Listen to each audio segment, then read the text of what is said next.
Namaste and hello. Welcome again to Deski Pathshala. Friends, do you know who is Krishna, who is Rama, and who is Shiva? Have they ever existed or everything is an illusion? Do this name really exist or as per many experts claim this is all just mythology? Personally, I always believed it be a true for me. It's rather the history and the fact for the ancient and the glorious India. India is a diverse nation with a complex geography and sets an example for the world with its various culture and traditions. In India, there are many ancient and great temples around the nation, each with its own sets of custom, rituals, and traditions. It is believed about India that we have many mysteries that are above the ground and also many more mysteries that are buried underneath its soil and they are waiting for the right time to be unearthed. One for many such truth is the lost city of the Dwarka, which has closed its eyes with all the mysteries and is waiting for the correct time to be unveiled. Dwarka is a town located in a coastal state of Gujarat in a Jamnagar district. City of Dwarka is directly linked to the India history and the Lord Krishna's life.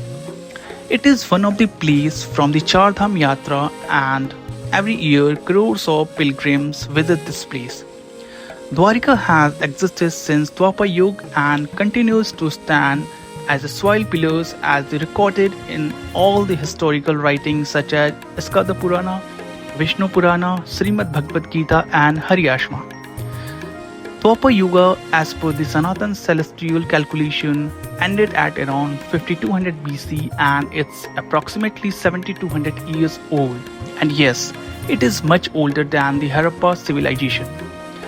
Dwarka has been the karma land for the Lord Krishna, who is the 8th avatar of Lord Vishnu. Lord Krishna was born in the city of Mathura, but he moved to Dwarka after killing his uncle Kancha. For the ancestors he committing, Lord Krishna built the city of Dwarka and in Mahabharata Dwarka has also been called the Krishna city. Dwarka submerged into water due to the various regions. Dwarka being a magnificent city, what was the reason that it got submerged into the sea? Why did the city go underwater? Legends said that it's happened because of Gandhari curse that Dwarka city was destroyed and submerged into the sea. Gandhari was Duryodhana's mother and the king Dhritarashtra's wife. She was very upset after the death of her 100 sons in the battle of Mahabharata. When Lord Krishna reaches her after the Mahabharata war, she confronted him with a single question. Gandhari questioned Sri Krishna asking why, despite having the ability to resolve the conflict and also save her son's lives, he did not do so. At the same time, she cursed Lord Krishna and his entire kingdom, claiming that in the same way she witnesses the murder of her 100 sons. Lord Krishna would witness the demise and ruin the entire clan. She also cursed him, saying the Lord Krishna would have to witness the death of all his sons and that they would all perish in the war. As the consequences of the curse, the clan began fighting amongst themselves, which eventually escalated into a full-fledged war. Lord Krishna's son died in the battle and the city of Dwarka got destroyed. The secretary of Sadhifat Dwarka, Swami Sadanand Saraswati, said Dwarka went underwater due to the oceanic activities. He also reminded of the what Lord Krishna has said in the Bhagavad Gita, that the day I am not here anymore, no one will be able to save this city of Dwarka. Dwarka is supposed to have been destroyed by the tsunami. Many experts and the scientists who have been researching on Dwarka for years, experts such as Y.S. Rawat, the former director of the State Archaeological Department, claim that the tsunami struck 305 years ago, submerging numerous cities including Dwarka. A marine scientist discovered remnants of an underwater civilization near the coast of Dwarka in 1970. Following that, in the year 2002, scientists discovered an extremely advanced civilization of an ancient past lying untouched beneath the ocean surface. With the help of sound metrics, image technology, and sub-button profile, marine scientists were able to find the exact location of the city, including some stone structure. The lost city of Dwarka was found 120 feet underwater in the Gulf of Cambay, Kambat of the western coast of India. The total length of the city is 7 to 8 kilometers and it is 3 to 4 kilometers wide. After carbon testing this city, it was found that this city is being 7,000 to 9,500 years old. The most amazing thing about this underwater city is that all the human remains are still intact.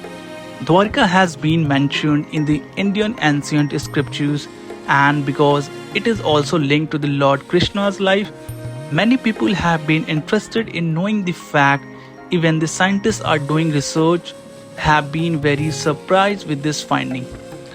What's surprising them the most is this finding from Dwarka city are more than 5,000 years old from many ancient cities that have been found in the past. Many scientists were astonished by the discovery of these evidence. The discovery has put modern science many years behind and has made the world consequence of vast string of human history. Scientists had divided Dwarka into two parts. Bet Dwarka is the area near the water surface where Lord Krishna is said to have lived with his family. Dwarka is also known as Sakandhora Sank, means conch, and scientists discovered many made of such conch shell while conducting research in the excavation of the Dwarka. Many merged vessel, temple bells, artifacts were found. These artifacts appears to be from the temple or city, and the carbon dating indicates that they date from 700 to 200 BC or the prehistoric period. At the time of research, scientists also found a massive man-made wall of about 550 meters that has been unearthed at the time of the low tide and can be easily seen. As per oceanology, expert claims that some portion near Bet Dwarka, which is now underwater, was submerged into the water at a larger stage, but not at the same time at the main city of Dwarka.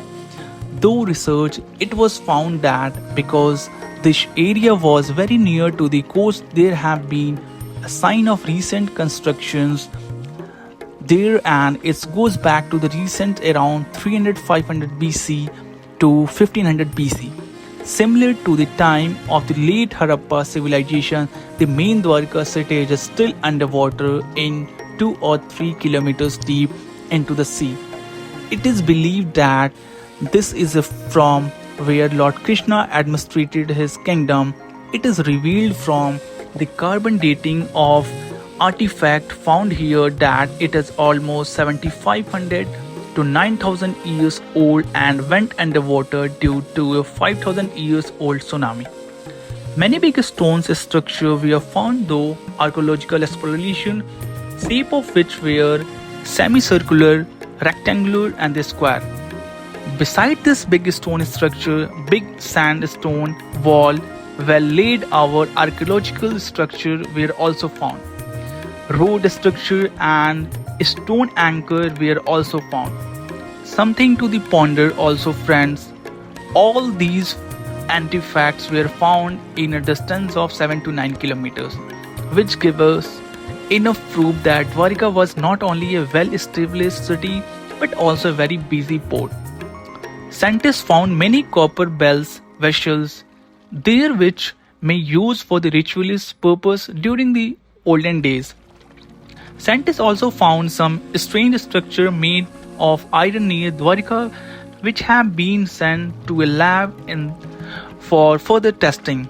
After all of this, there are many artifacts and objects that are still lying underwater and further investigation might be conducted on them.